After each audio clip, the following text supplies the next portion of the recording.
le jubilé de platine de la reine d'Angleterre semble déjà compromis. La souveraine fait l'objet d'une revendication des plus radicales. Selon des propos rapportés vendredi 1er avril par The Express, des groupes autochtones de Jamaïque, du Belize et des Bahamas réclament désormais son éviction du trône. En cause, le séjour calamiteux du duc et de la duchesse de Cambridge, venus célébrer dans les Caraïbes les 70 ans de règne de la reine. Une tournée de 8 jours durant laquelle le couple aurait fait mauvaise impression, échouant à convaincre les Caraïbes de renoncer à leur indépendance.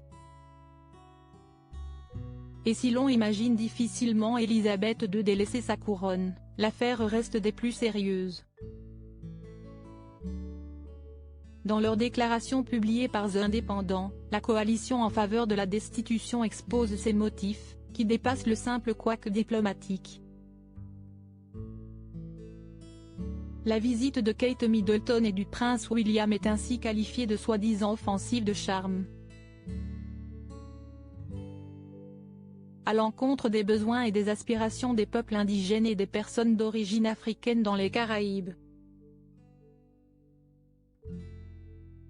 Les groupes, composés du Bahamas National Reparations Committee, BNRC, de l'Advocacy Network en Jamaïque et du peuple indigène Maya du Belize, ajoutent: nous sommes unis pour condamner la sauvagerie de la Grande-Bretagne qui a réduit nos ancêtres en esclavage, l'indécence grossière de l'exploitation coloniale, la brutalité de ses exécutants, et les héritages durables de l'appauvrissement et des idéologies de l'ère coloniale qui ont endommagé et continuent d'endommager notre peuple, notre société et notre économie.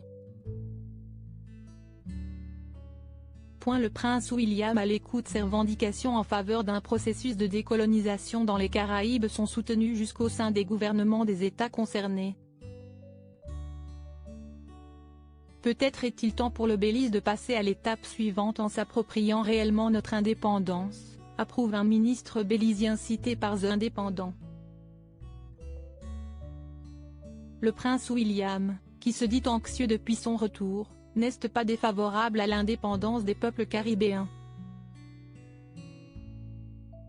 Au contraire, le père de George, Charlotte et Louis n'est guère surpris de ces réactions.